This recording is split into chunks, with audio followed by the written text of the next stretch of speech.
যেখানেই প্রতিবন্ধকতা সেখানেই বাণিজ্য শুল্কের দেয়াল তুলে দিচ্ছেন মার্কিন প্রেসিডেন্ট ডোনাল্ড ট্রাম্প। বিশ্ববাজারে ডলারের আধিপত্য ধরে রাখতে এবার চোখ রাঙালেন ব্রিক্সের ওপর। স্থানীয় সময় বৃহস্পতিবার রাজধানী ওয়াশিংটন ডিসির রিপাবলিকান গভর্নর অ্যাসোসিয়েশনের এক সভায় যোগ দেন ট্রাম্প। এ সময় ডলারে বিকল্প আনার চিন্তা করা ব্রিক্স জোটের দেশগুলোর ওপর 150% উচ্চ মূল্যের শুল্ক আরোপের হুঁশিয়ারি দেন তিনি। পাশাপাশি সদস্য দেশগুলোর সঙ্গে কোনো ধরনের বাণিজ্য না করারও স্পষ্ট বার্তা দেন ট্রাম্প। সে তালিকায় থাকবে চীনও। ব্রিক্স ডলারের বাজার ধ্বংসের চেষ্টা করছে। তারা একটি নতুন মুদ্রার প্রচলন করতে চায়। হয়তোবা চীনা ইউয়ান ব্যবহারে আগ্রহী তারা।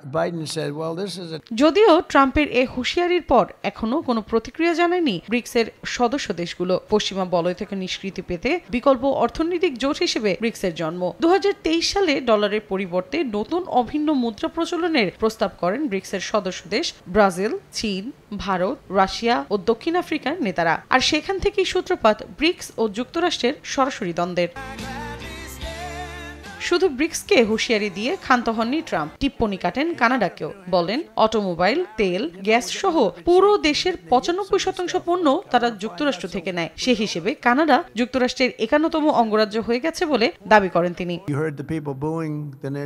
কানাডার বাসিন্দারা তাদের জাতীয় সঙ্গীত পছন্দ করেন। এ বিষয়ে সামনে আমরা একটি চুক্তি করব। আমার মনে হয় যুক্তরাষ্ট্রের 51তম অঙ্গরাজ্যের জাতীয় সঙ্গীত হিসেবে ও কানাডা গানটা আমরা রাখতে পারি।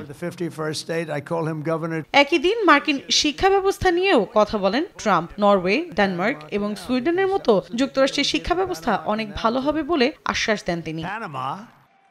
মৌসুমী সাথী, সময় সংবাদ।